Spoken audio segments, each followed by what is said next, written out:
cùi á hé bằng cùi conក្រហមនេះរត់នេះជាដំណាំយ៉ានេះជាដំណាំស្លឹកងប់ដំណាំស្លឹកងប់នេះប្រហែលជាតិចទៀតច្រូតតិចទៀតច្រូតស្លឹកងប់នេះស្លប្រហែលតែពាំងក្អូបផងខ្ញុំស្លឆ្ងាញ់ណាស់បាទដំណាំស្លឹកងប់នេះសងខាងបាទដីគាត់នេះធំដីគាត់នេះដូចជាទៅទល់ខាងនោះគាត់បានលក់ឲ្យគេហើយក្បាលដីនេះ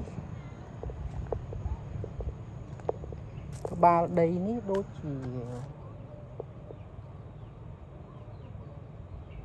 បើមិន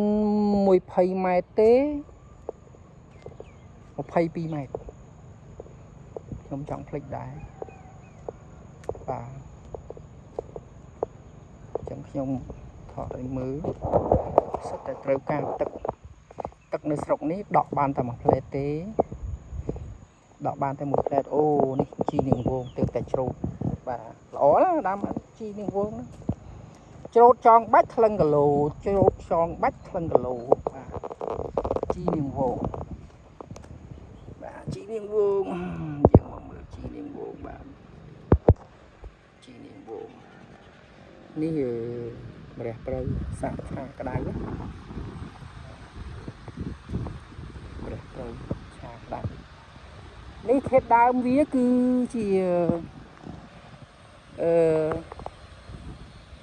យើងហៅថាព្រែកហៅព្រែកក៏ដូចជាមិនត្រូវកន្លែងហ្នឹងតាមពិតទៅវាមានដីដុះ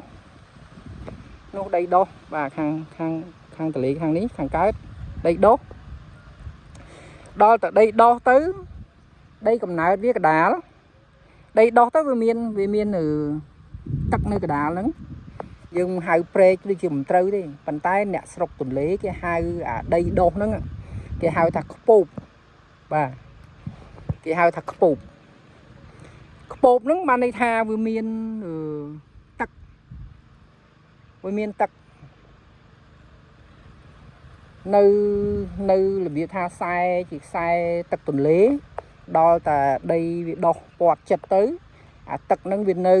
ជ្រៅរាក់ទៅតាមហ្នឹងគេហៅថាខ្ពូបអាដីហ្នឹងខ្ពូបចំណែកទឹកហ្នឹងមិនដឹងហៅទឹកអីហៅព្រែកដូចជាមិនត្រូវហៅស្រះក៏មិនត្រូវហៅបឹងក៏មិនត្រូវយើងហៅតែខ្ពូបទៅយើងដឹងតែមានខ្ពូបទៅដឹងតែមានទឹកនៅទីនោះបាទនេះខូងបាទខូងនេះផ្លូវទឹកតាគេទៅចាក់អស់ច្រើនណានោះដីមួយនោះដីគេកំពុងសង់ផ្ទះណាខ្ញុំសួរគាត់ថាបើចាក់គាត់អស់ហើយជាខ្ទង់10000 ទៅ 20000 ដុល្លារបាទជ្រៅជំរឿវាឥឡូវនេះប្រហែលជា4ម៉ែត្រប៉ុន្តែកាលពីដំបូងមិន4ម៉ែត្រទេជ្រៅជាងហ្នឹងបាទប៉ុន្តែដល់ពេលចេះតែចាក់ដីទៅវារៀលគាត់ចាក់ដែរចាក់ពីមុខបាទដីកំណើតវានោះកន្លែងខ្ញុំចតឡាននេះគឺជាស្លឹកងប់ល្អណាស់បៃតងស្រងាត់បាទបៃតងនេះបៃតងស្រងាត់មិនមែនខៀវស្រងាត់ទេបាទនោះផ្ទៃមេឃខៀវស្រងាត់នេះស្លឹកងប់ឬក៏រុក្ខជាតិបៃតងបាទយើងថែមថាស្រងាត់បញ្ជាក់ថាវាពណ៌ហ្នឹងវារៀងងងឹតរៀងជ្រៅពណ៌វារៀងជ្រៅអញ្ចឹងយើងថែមស្រងាត់ទៅប៉ុន្តែយើងធ្លាប់តែឮថា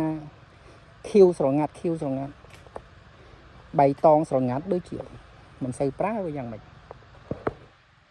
បាទគួរសមដែរពីខ្ញុំដើរទៅហ្នឹងប្រហែលជា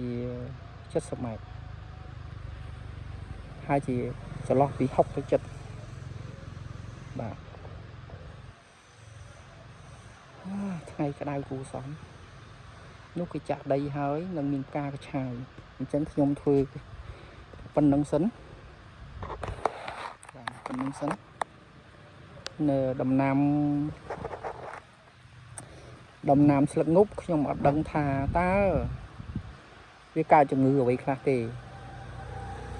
ប៉ុន្តែខ្ញុំដឹងថាដំណាំនេះមិនងាយនឹងងាប់ប្រេះប្រដាស់ទេច្រូតដោះ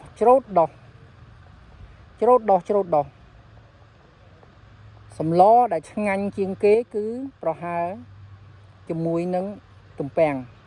ផ្អែមអូឆ្ងាញ់លេខ1បាទបើបានត្រីក្រាញ់ឬក៏ត្រីរស់អីបាទដាក់កាពឹសបន្តិចបើមានខ្យងគូទីលក្រហមភ្លេចធ្លាក់ហ្នឹងគោះ10អីមកបាទទូចប៉ុនមេជើងគោះ4 10មកបាទប៉ុន្តែខ្ញុំធ្លាប់ស្លខ្យងក្រហមគូទីលតិចហ្នឹង4 10ខ្យងមកកញ្ច្រាំសាច់ជ្រូកស្លឹកងប់និងទំពាំងបាទចិត្តវាស្ដើងមកហត់អស់មួយឆ្នាំជីវិតអ្នកចំការរៀបរាប់បាទអរគុណជម្រាបលា